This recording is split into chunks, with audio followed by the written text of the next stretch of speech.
രാഷ്ട്രീയ തിമിരം ബാധിച്ച സംസ്ഥാന സർക്കാരിന്റെ ഏകപക്ഷീയമായ നിലപാടുകൾ ജനങ്ങളോടുള്ള വെല്ലുവിളിയാണെന്ന് മുതിർന്ന കോൺഗ്രസ് നേതാവ് വി.എം. സുധീരൻ പറഞ്ഞു. പുതുപ്പള്ളി നിയോജകമണ്ഡലത്തോടുള്ള സംസ്ഥാന സർക്കാരിന്റെ അവഗണനയ്ക്കെതിരെ ചാണ്ടി ഉമ്മൻ എം.എൽ.എയുടെ നേതൃത്വത്തിലുള്ള ഉപവാസ സമരം ഉദ്ഘാടനം ചെയ്ത് സംസാരിക്കുകയായിരുന്നു അദ്ദേഹം. പുതുപ്പള്ളി മണ്ഡലത്തോട് സംസ്ഥാന സർക്കാരിന്റെ അവഗണനയ്ക്കെതിരെ ശക്തമായ പ്രതിഷേധമുയർത്തി പാമ്പാടി ബസ് സ്റ്റാൻഡ് മൈതാനിയിലാണ് ഏകദിന ഉപവാസം നടന്നത്.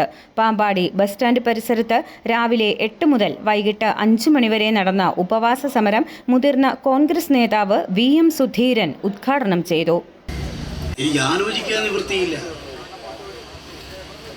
ഇങ്ങനെയൊരു നിരാഹാര സമരത്തിലേക്ക് നമ്മുടെ ചാണ്ടിക്കുഞ്ഞിനെ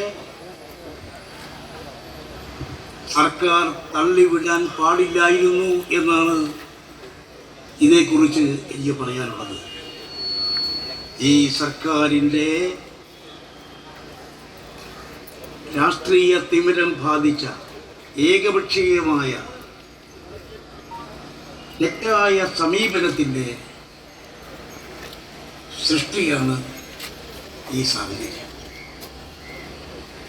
ജനകീയ സമരങ്ങളോട് സർക്കാരിൻ്റെ സമീപനം വളരെ മോശമാണ്, ജനാധിപത്യ വിരുദ്ധമാണ് എന്ന് അടുത്ത കാലത്തെ ഒരുപാട് സംഭവങ്ങൾ തെളിയിക്കുന്നുണ്ട്.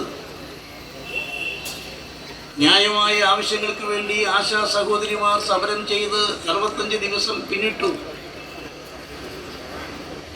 സമരത്തിലൂടെ, നിരന്തരമായ സമരത്തിലൂടെ പ്രവർത്തിച്ച് അധികാരത്തിൽ വന്ന തൊഴിലാളി വർഗ പക്ഷപാതിത്വമുള്ള ഗവൺമെന്റ് എന്ന് അവകാശപ്പെടുന്ന പിണറായി സർക്കാർ ആ സമരത്തോട് കാണിക്കുന്ന തെറ്റായ സമീപനം നമുക്കെല്ലാം മനസ്സിലാക്കാൻ സാധിച്ചിട്ടുണ്ട്. രാഷ്ട്രീയ വിരോധം വെച്ചു പുലർത്തുന്ന സംസ്ഥാന സർക്കാർ നാടിനെയും ഒപ്പം ജനങ്ങളെയും പൂർണ്ണമായും അവഗണിക്കുന്ന സാഹചര്യമാണ് നിലവിലുള്ളതെന്ന് ചാണ്ടി ഉമ്മൻ എം.എൽ.എ. പറഞ്ഞു. പുതുപ്പള്ളിയുടെ ജനങ്ങളും കരം കൊടുക്കുന്നവരല്ലേ? ഇവിടുത്തെ ഹോസ്പിറ്റലിലെ കാര്യമൊന്നും പറയട്ടെ. എനിക്ക് ഇന്നലെ മെസ്സേജുകളുടെ പരമ്പരയായിരുന്നു. ഞാൻ ചോദിച്ചു എന്താ ഇവിടുത്തെ പ്രശ്നം ചോദിച്ചപ്പോൾ താലൂക്ക് ആശുപത്രിയുടെ കാര്യത്തിൽ എണ്ണിയാണ് പറയുന്നത്.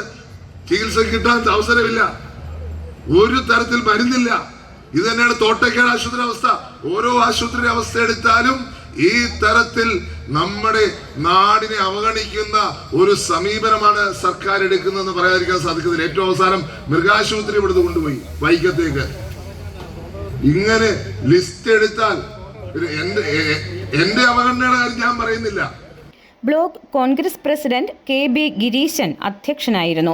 കെ.പി.സി.സി. രാഷ്ട്രീയകാര്യ സമിതി അംഗം കെ.സി. Joseph, KPCC. സെക്രട്ടറിമാരായ കുഞ്ഞ് ഇല്ലമ്പള്ളി, സുധ കുര്യൻ, യു.ഡി.എഫ്. കോട്ടയം ജില്ലാ convener advocate Filson Mathews, UDF. Puthuppally നിയോജകമണ്ഡലം ചെയർമാൻ കുഞ്ഞ് Puthussery, block Congress president K K. Raju, DCC. General സെക്രട്ടറിമാരായ ജെജി പാലക്കലോടി, ഷേർലി തര്യൻ, കോൺഗ്രസ് മണ്ഡലം പ്രസിഡന്റ് കെ.ആർ. ഗോപകുമാർ, അനിയൻ മാത്യു, സിജു കെ. ഐസക് തുടങ്ങിയവർ പ്രതിഷേധ സമരത്തിൽ പങ്കെടുത്തു. ഐ4യു ന്യൂസ്, ഏറ്റുമാനൂർ.